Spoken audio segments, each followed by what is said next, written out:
Halo, balik lagi di Repost Resi Podcast. Kali ini mau bahas apa ya? Yang viral-viral pastinya. Oke, kali ini tuh aku mau bahas tentang kasusnya Mr. A dan Mr. H tentang klaim obat herbal COVID-19 yang bisa menyembuhkan loh. Wow, hebat banget kan gitu. Pasti yang melihat itu kayak, ih beneran kalau ada aku mau beli gitu kan. Tapi ternyata ini dilaporkan dan menjadi kasus akhirnya karena itu ada tuduhan menyebarkan berita bohong dan ini cukup meresahkan kan. Apalagi sekarang tuh masih masa pandemik, orang-orang masih berusaha untuk aku pingin sehat gitu kan. Apapun akan kulakukan. Mau beli masker mahal, hand sanitizer yang wah harganya melambung dulu awal-awal kan gitu. Nah tapi kali ini Resi gak sendirian, tetap ada yang menemani buat ngobrol dan belajar bersama-sama. Buat kalian yang lagi dengerin, bisa sambil rebahan. Ini gak usah ditatap karena emang gak ada videonya, gak ada muka kita. Paling nanti ada cuplikan-cuplikan yang mungkin penting ya, nanti baru bisa dilihat gitu. Kali ini aku gak sendirian, seperti biasa sama Epic. Nah, mungkin karena ini obrolannya agak-agak berat, mungkin ya agak-agak berat kan. Jadi kita perlu perkenalan yang proper nih, karena di podcast sebelumnya mungkin kita berdua nggak perkenalan proper. Mungkin orang bertanya-tanya, nih orang kapasitas nggak ngomong gini, sotoy gitu. Sebenarnya kamu ngomongin ku beneran apa enggak sih? Lu kan medoknya langsung keluar, gitu kan. Medoknya langsung keluar. Jadi kita harus perkenalan yang proper biar para pendengar tuh ngerti gitu. Bukan sombong ya, tolong jangan dijulitin. Bukan sombong tapi paling nggak kita bicara ini ada dasarnya karena kita pernah belajar ya kan, pernah mendapatkan itu, jadi kita harus share ilmu walaupun sebagai mantan mahasiswa.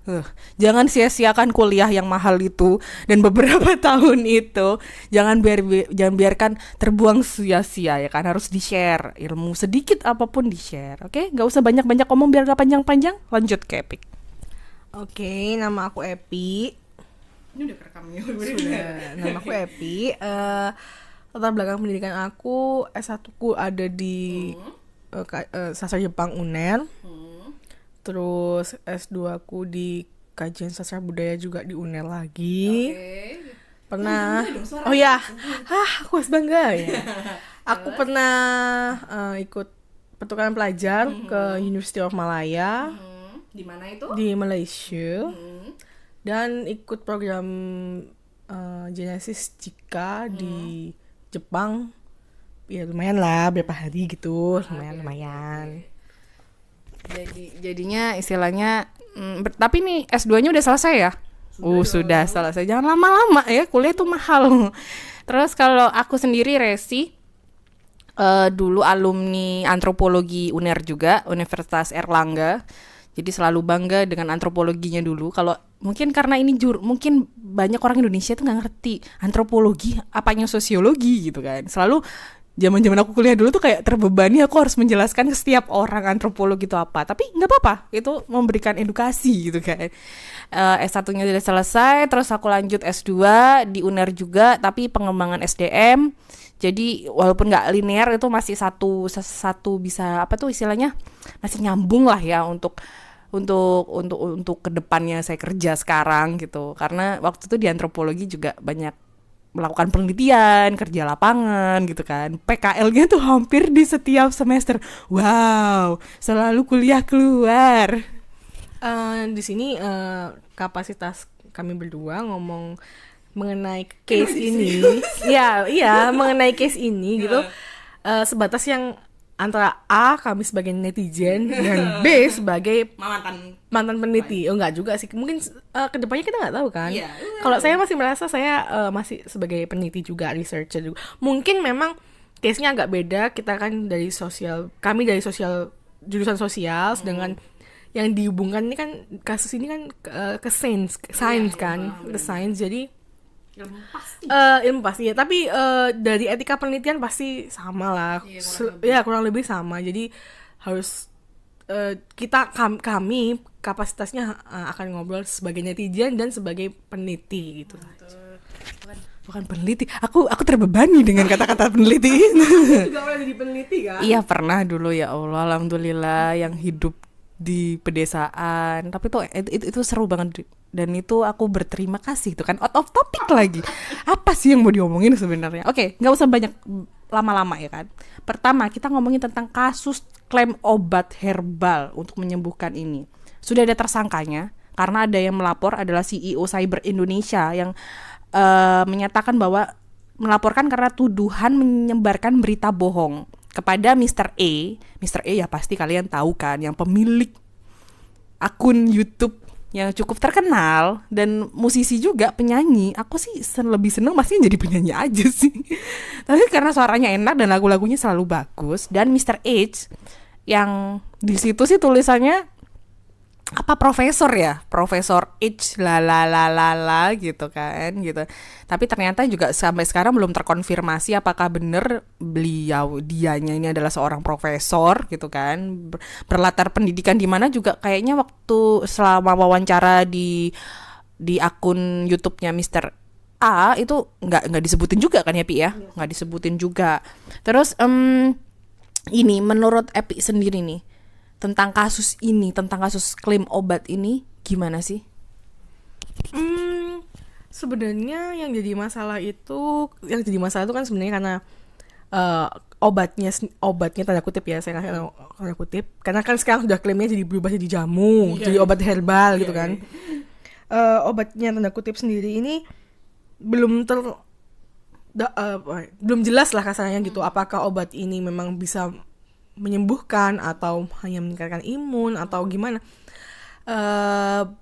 Belum ada lembaga yang berani melegitimasi obat ini tuh legit gitulah kasarnya, seperti itu. Obat ini obat yang memang 100% terbukti bisa menyembuhkan penyakit COVID-19 gitu.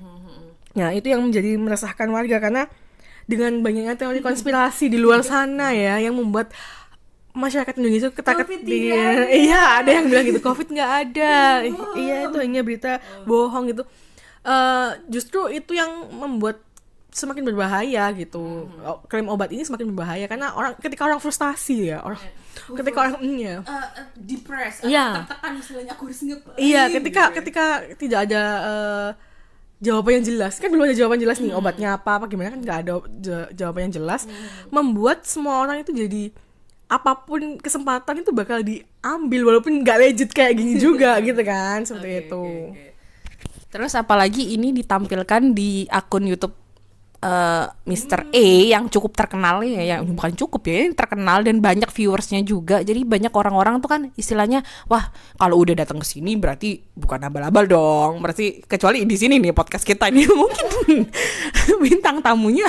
Kalau yang Mr. A itu kan sudah besar, dia sudah punya nama gitu kan. Istilahnya pasti orang-orang tuh mikirnya, oh pasti valid sih ini, pasti bener gitu kan, karena dia punya massa, dia punya fans itu. Kalau aku pribadi misalkan kalau BTS, wah ngomongin BTS jualan apa gitu, pasti produknya bagus nih, gue beli, pasti aku beli, tak tuku masih agak duit mengais-ngais gitu kan. Tapi istilahnya kita tuh ada sistem percaya kan, karena dia bukan di endorse, karena itu dipromosikan atau istilahnya dibicarakan oleh orang yang terkenal. Jadi banyak orang yang menganggap ini adalah jamu obat COVID-19, wow gitu kan. Nah, posisinya kan Mr. A sendiri kan adalah seorang influencer yang punya massa juga kan, ya, punya banyak fans yang nonton gitu. Biasanya si fans tuh cenderung percaya dengan apapun yang idolanya tawarkan ya kan. Benar sekali. Biasanya kan seperti itu. Nah, khawatirnya memang ada orang-orang yang percaya banget dengan Mr. H dan Mr. H dalam kontennya yang diunggah itu, dan dan membeli obat tanda kutip tadi yang belum jelas gitu. Terbuktinya tuh belum jelas gitu. Mending ya kalau memang kita minum terus kita sehat, nggak apa-apa. Iya, kalau misalnya kita minum terus ternyata ada alergi terus ternyata aku nggak bilang obatnya tuh buruk ya obatnya Mr. H. Tapi di luar sana terkadang ada obat yang tidak jelas terus ternyata merusak ginjal, ada efek sampingnya. Kita nggak tahu efek sampingnya ke depannya seperti apa. Mungkin nggak kerasa, besok nggak kerasa. Berapa tahun lagi kita nggak tahu gitu. Itu yang mungkin harus dijelaskan lebih jauh lagi isinya obatnya itu apa. Terus juga di botol kemasan dari obat jamu ya, karena tadi sudah ganti-ganti ya klaimnya. Kan juga tidak ada label, tidak ada komposisi, terus tidak ada ini diproduksi di mana, terus kan sudah ada BPOM, BPO, ya BPOM kan ada BPOM, katanya ada nomor registrasinya, tapi juga nggak dimasukkan juga di kemasannya. Alasannya karena takut dipalsu. Bukannya kalau posisi seperti ini malah lebih mudah dipalsu ya gitu kan. Dan setahu saya juga pernah nonton channel Dr. Richard, ya kan. Di situ selalu itu emang kosmetik, tapi kan cara kerjanya sama. Ya, cara dokter. Ya enggak, maksudnya aku selalu ngikutin. Iya, cara kerjanya kan sama. Produk itu dapat dikatakan tidak abal-abal, itu kan kalau ada mereknya. Ada komposisinya, cara pakainya gimana, ada kode nomor BPOM-nya, terus kemudian ada produksinya di mana gitu kan. Anda fans ya, jangan hafal banget di luar kepala loh ini. Ini nggak pakai contekan loh dia si Epic ini. Dokter tolong, ini ada fansnya di sini kan. Tapi saya juga iya sih. Saya selalu nonton. Nah, basically ya produk yang legit yang nggak abal-abal itu adalah produk yang seperti itu. Itu tanda awal lah. Soal isinya nanti harus dibuktikan lewat laboratorium gitu ya. Tapi untuk tanda awal produk tidak abal-abal untuk pembeli awam adalah seperti tadi. Sedangkan botolnya sendiri yang diakui sebagai jamu tidak ada labelnya sama sekali. Aku lihat dia polosan kayak jamu-jamu mbak pinggir jalan gitu loh, ya kan, kayak buku paras kencur, apa sinem tuh kan nggak ngerti gitu kan, nggak tahu gitu. Mohon maaf ya pendengar, mungkin akan campur dengan bahasa Jawa karena ini kalau sudah ngomongnya udah mulai cepet terus ingin julid, jadi sih tuh bahasa Jawa nih gitu kan, yang keluar bahasa Jawanya gitu. Oke. Terus perlu nggak sih ini dilaporin? Ini kan yang ngelaporin kan CEO Cyber Indonesia loh, nggak main-main. Nggak main. Langsung kayak ini kayak ada julid sebenarnya kan. Enggak. Ini tuh CEO Cyber Indonesia yang melaporkan si Mr. A dan Mr. H ini tentang itu tadi, tuduhan menyebarkan berita bohong. Penting nggak ini dilaporin? Atau hanya nggak tahu deh, atau dimaafkan aja lah, nanti dia konfirmasi, toh dia niatnya kan untuk kemanusiaan ya kan, membuat jamu dengan kemanusiaan gitu, niatnya ini baik, nawaitunya ini udah bener gitu kan, untuk kemanusiaan dan kesembuhan. Tapi mungkin caranya mungkin yang salah dan prosesnya mungkin kurang tepat lah ya.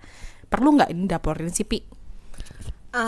Aku bukan orang hukum ya, cuma kebetulan sudah ada undang-undang yang mengatur ini. Jadi penyebaran berita bohong itu juga sudah ada undang-undangnya.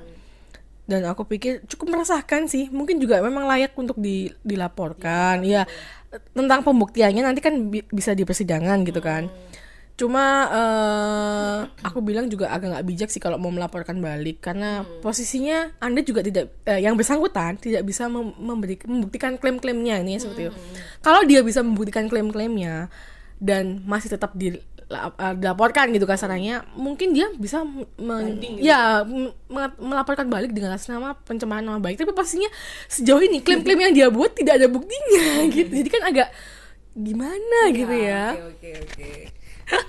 Terus ini tentang penelitiannya kan, si Mr. H itu kan bilang bahwa ini sudah research, istilahnya sudah terbukti, sudah ada yang sembuh, terus sudah diuji cobakan gitu.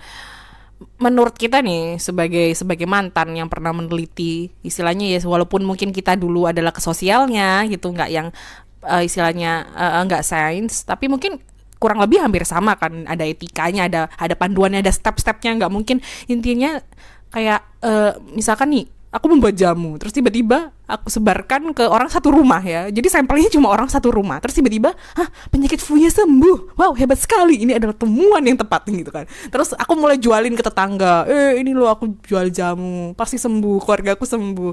Karena mungkin aku adalah orang yang ini yang cukup populer di RT RW gitu kan. Jadi percaya orang-orang beli itu kan tidak semudah itu kisana kan. Ada prosesnya loh. Ujuk-ujuk lah, nggak tiba-tiba dilala terus ini menjadi penemuan yang wow hebat, ini adalah obat COVID-19. Gimana nih Pi? Ya, kalau saya mengamati kan Mr. H selalu bilang saya sudah melakukan riset, saya sudah melakukan penelitian bilang gitu. Tapi kalau saya ngelihat tuh lebih ke arah uji coba biasa, jadi uji coba pribadi kayak tadi Resi mencoba-coba bikin jamu dan kebetulan obatnya itu menyembuhkan orang satu rumah gitu. Ya Resi nggak bisa bikin klaim bahwa obat ini 100% menyembuhkan penyakit ini gitu, nggak bisa. Harus ada lembaga yang melegitimasi seperti aku tadi bilang tadi. Dalam dunia akademis itu selalu ada lembaga yang melegitimasi, lembaga lebih tinggi yang berwenang untuk melegitimasi apapun yang kamu keluarkan, misalnya penelitian kah atau produk kah seperti itu. Nah posisinya di sini Mr. H tidak melewati itu tadi dan langsung tiba-tiba membuat klaim obat ini menyembuhkan gitu. Dan langsung keluar dan langsung itu diundang ya jadi bintang tamu di akun YouTube terkenalnya Mr. A. Jadi langsung boom. Ledak. Sebenarnya Mr. A sendiri, saya mengira Mr. A tujuannya positif, ingin menyebutkan bahwa ada loh obat yang herbal gitu yang bisa murah, yang terjangkau, yang mungkin bisa membantu orang-orang ya kena COVID kan. Biaya rumah sakit untuk yang penyakit COVID kan mahal sekali kan. Nah, tapi yang agak kurang menurut saya ya, yang agak kurang kan harusnya Mr. A itu bertanggung jawab atas narasumber yang dia bawa. Mungkin kurang melakukan cross check, mungkin waktunya kurang untuk melihat latar belakang orang ini gitu, sehingga membawa narasumber yang kurang tepat. Kalau menurut saya kurang tepat karena itu tadi latar belakangnya tidak tahu. Dalam setiap wawancara selalu menolak untuk menyebutkan latar belakang pendidikannya, padahal di situ Mr. A selaku pemilik akun YouTube selalu memanggilnya dengan profesor kan. Itu yang menjadi masalah kan, profesor. Sedangkan profesor kan gelar yang terhormat. Iya, gelar ajaib. Profesor itu bukan didapat dari pendidikan, tapi dari pengabdian. Ketika dia sudah mengabdi dan dia setelah dapat gelar at least doktor, terus lakukan penelitian banyak. Itu prosesnya tuh tidak semudah membuat mie instan, saudara-saudara. Menuju profesor itu ada tahapannya dan itu luar biasa sih ya kan. Itu istilahnya kalau di tempat kuliahku tuh itu tuh kayak menghormati banget itu yang profesor tuh gelar kehormatan ya gitulah. Nah gelar profesor sendiri itu nggak bisa dikasihkan ke sembarang orang. Dalam arti kalau nggak tahu ya, kalau hanya gelar kayak misalnya Rossi itu kan dikasih dia the professor gitu kan. Tapi konteksnya bukan profesor yang punya pendidikan di bidang profesor gitu loh.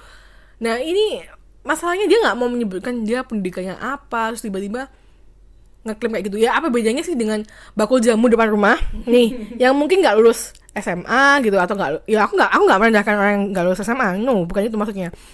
Dia bisa lulus SMA gitu ya, terus habis itu dia mengklaim bahwa saya adalah profesor, kan tidak tepat juga gitu loh.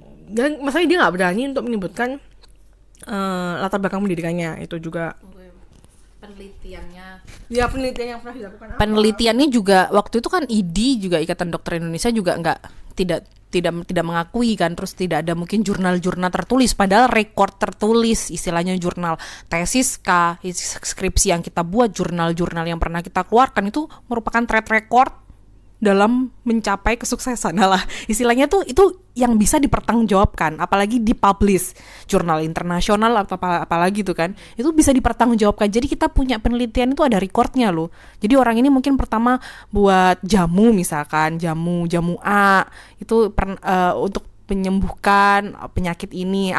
Sudah ada yang memvalidasi, terus sudah ada jurnalnya penelitian, terus dia kembangkan lagi di tahun selanjutnya sampai yang benar-benar valid, dan mungkin dia bisa buka obat, maksudnya perusahaan atau ini tentang jamu dari penelitian yang memproduksi jamunya sendiri, karena track recordnya dia sudah meneliti loh gitu. Jadi ini bukan abal-abal gitu. Gini aja deh, Anda lebih percaya mana? Misalnya seorang dokter yang ngomong mengenai kesehatan, atau Pak saya yang seorang petani ngomong soal kesehatan. Mungkin Pak saya mempunyai pengetahuan berdasarkan pengalaman. Cuma ketika dihadapkan di halayak umum, yang paling legit untuk membicarakan ini adalah seorang dokter dong gitu.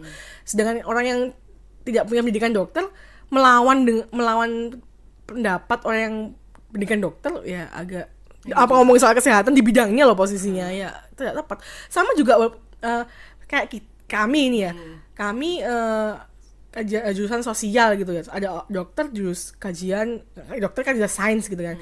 Dokter mengomentari tentang sosial mungkin juga kurang tepat, karena ya maksudnya gini, ada case sosial gitu ya, dikomentari oleh dokter sama dikomentari orang sosial, ya tentu saja yang lebih legit itu orang sosial, karena orang sosial lebih mendalami gitu kan, seperti itu. Semua tuh tergantung bidangnya, intinya seperti itu. Jadinya berbicaralah sesuai kapasitas gitu ya kan, kapasitas. Dan memang kalau misalkan jangan pengalaman, kalau pengalaman ya mungkin membantu, tapi background pendidikan dan ini tuh juga perlu, karena menurut saya orang Indonesia tuh masih melihat kayak gitu istilahnya kan. Pendidikan itu istilahnya dilihat, ini anak udah kuliah di sini. Aku pribadi pun aku ngelihat orang yang lulusan UGM, menurut saya UI atau maksudnya aku tuh kayak punya fanatik gitu sama orang-orang lulusan UGM, karena aku pengen banget di sana dulu, karena buku-buku antropologi itu banyak dosennya itu dari UGM gitu kan. Jadi tuh saya ngeliat, orang UGM pasti pinter nih, keren, apik lah pokoknya, yang bagus-bagus gitu kan. Jadi itu jadi penting kalau di sini ya kan, itu penting, background itu juga. Terus istilahnya kita udah bahas itu tadi, istilahnya perlu enggaknya, terus ini secara penelitian itu gimana ya, walaupun sedikit-sedikit tapi paling enggak ya kita share pengetahuan lah ya, belajar. Terus saya pikir kira-kira mungkin ada yang mau dijulitin salah, mau diobrolin lagi gitu mungkin, atau yang perlu ditambahkan lah tentang ini. Oh iya, aku mau nambahin, aku baru ingat karena ya gini nih, ngomong aja tapi skripnya ya ala kadarnya, ya mohon maaf gitu kan, tapi paling nggak at least kita udah nyoba gitu kan. Aku paling inget banget tuh waktu di narasi video narasi. Jadi ada dokter ya tentang dokter bukan sih? Yeah. Yang tentang imunologi, nanti jelasnya nanti aku tampilin di layar. Itu tuh melakukan video reaction. Jadi video reaction, si videonya si Mr. A mewawancarai Mr. H yang lagi ngomongin masalah jamu obat ini tadi. Jadi dokternya ini istilahnya membenarkan ya, meluruskan kata-kata klaim-klaim yang mungkin tidak tepat gitu, kayak misalkan ini virus COVID akan hilang di suhu 350 derajat ya kan. 350 derajat, dan aku yang lihat itu juga baru tahu ternyata di suhu 100 atau itu tuh sudah sebenarnya tuh sudah rusak gitu kan. Itu kan kita perlu lihat itu kan, karena nambah pengetahuan nih, karena yang ngomong juga kapasitasnya di situ gitu, memang punya ilmu di bidang itu, apalagi lulusan Harvard ya kan, lulusan mana dia, orang Texas juga. Aduh tuh, aku selalu mengagumi orang-orang dengan pendidikan yang wow, itu aku jadi minder gitu kan, aku hanya butiran kentang butiran kentang kayak gitulah.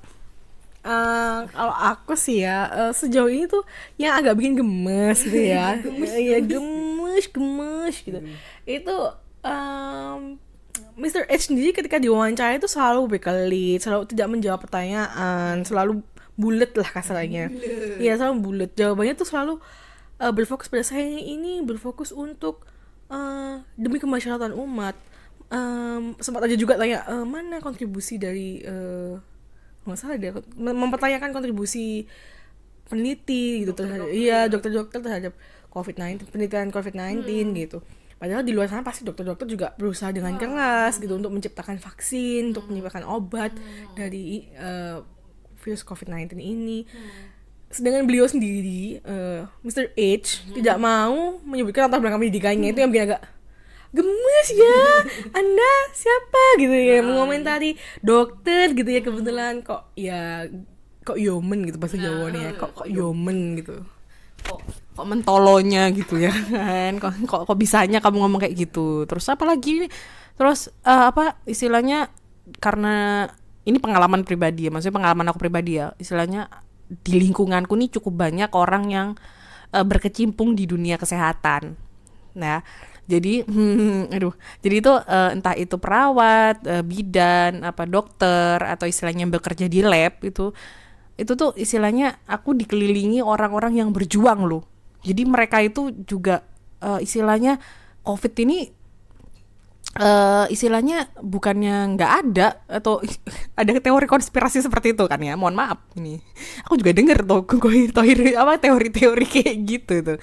Tapi istilahnya mari kesampingkan itu dulu lah istilahnya.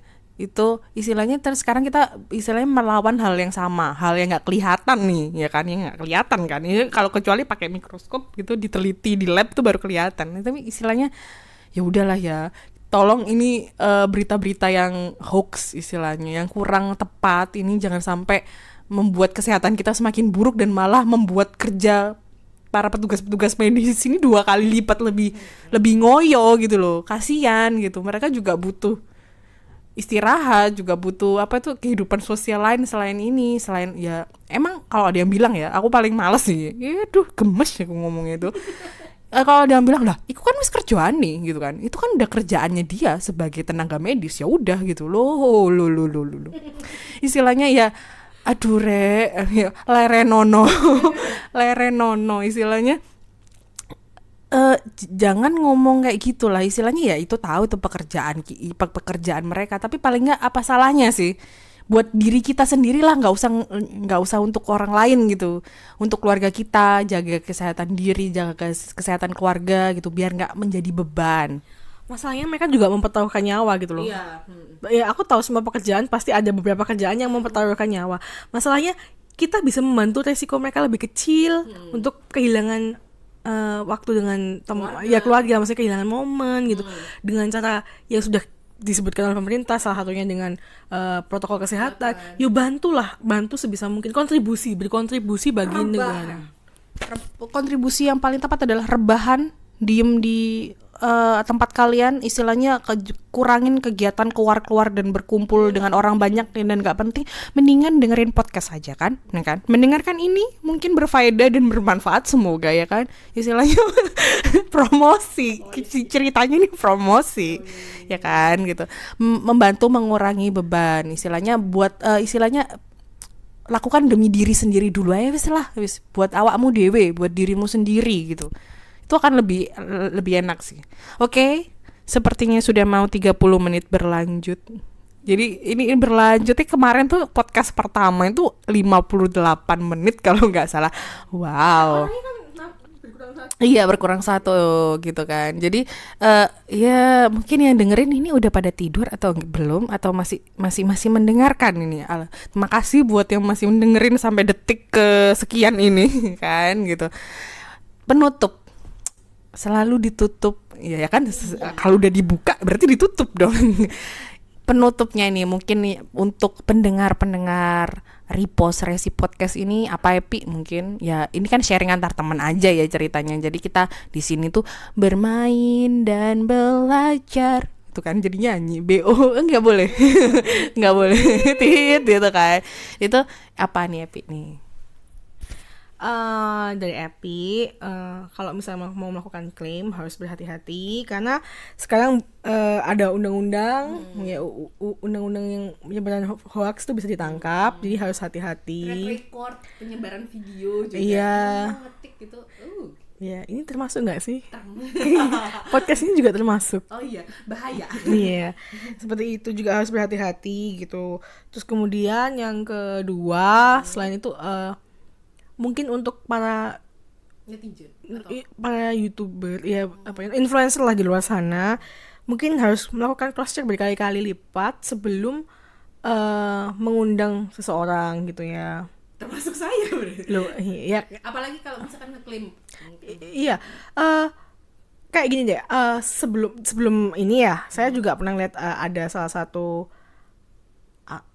influencer juga yang kayak YouTuber juga, yang gede banget, yang itu kan yang berotot, mungkin sudah tahu siapa. Itu juga pernah melakukan sedikit kesalahan, salah ngundang sih tepatnya, salah ngundang narasumber. Emang bukan lagi ngomongin hal yang krusial, cuma ternyata orang yang diundang itu tidak seperti yang dipikirkan gitu lah. Itu mungkin salah tim kreatifnya dan lain-lain, tapi tetap aja kalau sudah disajikan ke khalayak media gitu ya, ke khalayak ke massa gitu, tetap harus ada pertanggungjawaban dari yang bersangkutan, yang punya channel atau yang punya acara seperti itu. Untuk menghindarinya, sebaiknya kalau memang tidak yakin, sudah terlanjur bikin video, yuk gak usah di post gitu kasarnya gitu, daripada ketika di post terus ternyata klaim-klaimnya salah, malah kembali lagi ke yang punya acara, yang punya channel gitu. Khawatirnya gitu. Ini nanti aku jadi takut memposting video ini, enggak ya? Tidak. Di awal sudah Kan disclaimer di awal sesuai kapasitas saja, dan kita tidak mengklaim apapun, tidak menyudutkan manapun, istilahnya kita sharing aja, kuliah mendengarkan dan belajar. Jadi podcast ini intinya ayo kita belajar bersama. Mungkin nanti di komen ada yang lebih expert di bidangnya. Bismillah. Bukan tolong jangan dilaporkan, tolong bantu istilahnya, mungkin ini ada tambahan lagi nih, mungkin bisa. Jadi nanti yang dengerin podcast ini juga bisa baca gitu. Jadi kita belajar bareng-bareng nih yuk gitu. Jangan berlama-lama dalam ketidaktahuan. Aku nggak tahu gitu kan. Kalau nggak tahu nggak dosa. Salah. Istilahnya kayak gitu kan. Dah, penutupnya itu aja. Kalau aku dari Resi pribadi, pertama itu nyebarin istilahnya bijaklah dalam menyebarkan sesuatu. Istilahnya aku punya pesan juga sih. Karena aku di keluarga aku tuh ada WhatsApp keluarga. Nah, ini nih yang rentan nih. Biasanya itu ada Om, Pak D, Bude, Bule yang tiba-tiba tuh men-share sesuatu. Ini ikuti cara ini untuk terhindar dari COVID gitu kan. Selalu ada tips awal-awal dulu tuh, yang uang dimasukin rice cooker lah, terus membuat disinfektan, seriusan. Terus ada istilahnya, dengan ini ikuti cara ini untuk terhindar dari COVID gitu, kayak gitu. Kita yang generasi milenial atau yang muda, istilahnya kita bantulah, istilahnya kalau ada informasi yang keluarga lain share mungkin yang kurang tepat, atau enggak lo Bude itu lo hoax gitu, enggak Pak D itu tuh bohong, jangan disebarin gitu kan. Karena di WA ini sering banget berita-berita salah kira ya, itu cepat menyebar, apalagi mungkin disebarkan di WA keluarga gitu kan. Kita sebagai kaum yang muda istilahnya, yang mungkin lebih melek berita-berita yang julid-julid, ini bener nggak sih, itu salah loh, ini kurang tepat. Nah, kita yang bantu meluruskan. Jadi jangan sampai keluarga kita itu tuh membaca atau istilahnya dapat informasi yang kurang tepat gitu dari jarkoman WA yang beruntun biasanya, kayak gitu sih. Oke, kita cukupkan. Sudah cukup panjang ini. Terima kasih buat pendengar Repost gitu kan, mau mendengarin sampai akhir. Semoga ini bermanfaat, dan mohon maaf kalau ada salah-salah kata, salah-salah sebut. Istilahnya kita sama-sama belajar. Oke, sampai jumpa. Semoga sehat selalu. Ciao.